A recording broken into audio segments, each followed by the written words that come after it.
ನಮಸ್ಕಾರ.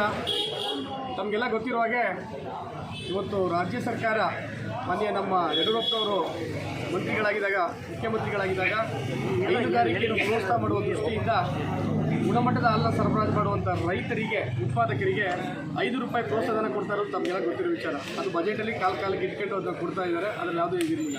ಈ ಮನೆ ಕಾಂಗ್ರೆಸ್ ಸರ್ಕಾರ ಬಂದ ನಂತರ ಇವತ್ತು 7 ತಿಂಗಳಿಂದ ಇಡೀ ರಾಜ್ಯದಲ್ಲಿ 800 ಕೋಟಿ ಹೆಚ್ಚು ಮೇಲ್ಪಟ್ಟು ಹಣನ ಇವತ್ತು ಉತ್ತಮವಾದ ಹಾಲು ಸರಬರಾಜು ಮಾಡಿದಂಥ ಉತ್ಪಾದಕರಿಗೆ ಕೊಡಬೇಕಾಗುತ್ತೆ.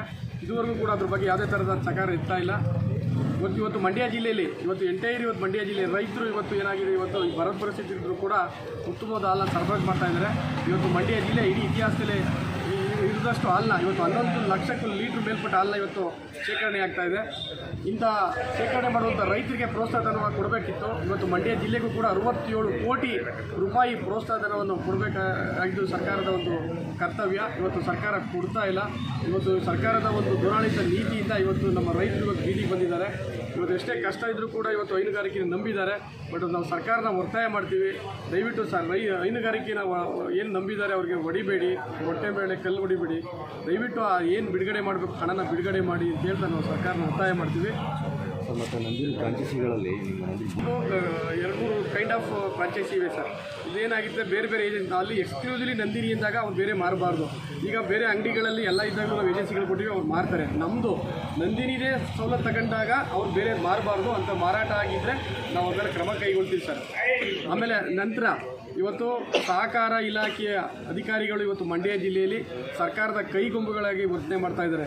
ಇವತ್ತು JDS ಮತ್ತು BJP ಇರುವಂಥ ಆಡಳಿತ ಮಂಡಳಿ ಇರ್ಬೋದು, ಅಲ್ಲಿನ ನಿರ್ದೇಶಕರುಗಳಿರ್ಬೋದು, ಏಕಾಏಕಿ ಅವ್ರನ್ನ ವಜಾ ಮಾಡುವಂಥದ್ದು ಇರ್ಬೋದು, ಸಂಘಗಳನ್ನ ವಜಾ ಮಾಡುವಂಥದ್ದು ಇರ್ಬೋದು. ಕೇವಲ 10 ದಿನಕ್ಕೆ 15 ದಿನಕ್ಕೆ ಅವ್ರನ್ನ ವಜಾ ಮಾಡುವಂಥದ್ದು ಪರಿಸ್ಥಿತಿಗಳು ಇವತ್ತು ಉದ್ಭವ ಆಗಿದೆ. ಇವತ್ತು ಸಹಕಾರ ಇಲಾಖೆ ಅಧಿಕಾರಿಗಳು ಮಾಡ್ತಾ ಇದ್ದಾರೆ. ಇದ್ರ ಉದ್ದೇಶ ಸರ್ಕಾರದ ಒತ್ತಡ, ಎಲ್ಲಿ ಕಾಂಗ್ರೆಸ್ನ ತರಬೇಕು, ಕಾಂಗ್ರೆಸ್ ಬೋರ್ಡ್ಗಳೇ ಇರಬೇಕು ಅನ್ನೋದು ಅವರ ಒಂದು ಒತ್ತಾಯದ ಮೇರೆಗೆ ಇವತ್ತು ಅಧಿಕಾರಿಗಳು ಅವರ ಕೈಗೊಂಬೆ ಅಂತ ಕೆಲಸ ಮಾಡ್ತಾ ಇದ್ದಾರೆ. ಇದು ಶಾಶ್ವತ ಅಲ್ಲ. ಸರ್ಕಾರಗಳು ಬರ್ತವೆ ಹೋಗುತ್ತವೆ. ನೀವು ಇವತ್ತು ರೈತರು ಪರವಾಗಿ ನಿಂತ್ಕೋಬೇಕು, ಉತ್ಪಾದಕರು ಪರವಾಗಿ ನಿಂತ್ಕೋಬೇಕು, ಸಹಕಾರ ಸಂಘಗಳು ಪರವಾಗಿರಬೇಕು. ನೀವು ಯಾವ ಈ ಥರ ಮುಲಾಜಿಗೊಳಗಾಗಿ ಮಾಡಿದ್ರೆ ನಮ್ಮ ಎರಡೂ ಪಕ್ಷ, ಇವತ್ತು BJP ಇರ್ಬೋದು, JDS ಪಕ್ಷ, ಮುಂದಿನ ದಿನಗಳಲ್ಲಿ ನಮ್ಮ ನಾಯಕರುಗಳ ಜೊತೆ ಚರ್ಚೆ ಮಾಡಿ, ನಮ್ಮ ಮಂಜಣ್ಣವರಿದ್ದಾರೆ, MLA ಅವರು, ಎಲ್ಲರುಗಳ ಚರ್ಚೆ ಮಾಡಿ ನಾವು ಉಗ್ರವಾದ ಪ್ರತಿಭಟನೆ ನಾವು ಮಾಡ್ತೀವಿ. ಸರ್ಕಾರ ಇವತ್ತು ಸಹಕಾರ ಇಲಾಖೆ ಅಧಿಕಾರಿಗಳು ಕಾನೂನಾತ್ಮಕ ಕೆಲಸ ಮಾಡದೆ ಹೋದರೆ ಮುಂದಿನ ದಿನಗಳಲ್ಲಿ ನಾವು ವಿರುದ್ಧವಾದ ಉಗ್ರವಾದ ಪ್ರತಿಭಟನೆ ಮಾಡ್ತೀವಿ ಅಂತ ನಾನು ಹೇಳಕ್ಕೆ ಇಷ್ಟಪಡ್ತೀನಿ.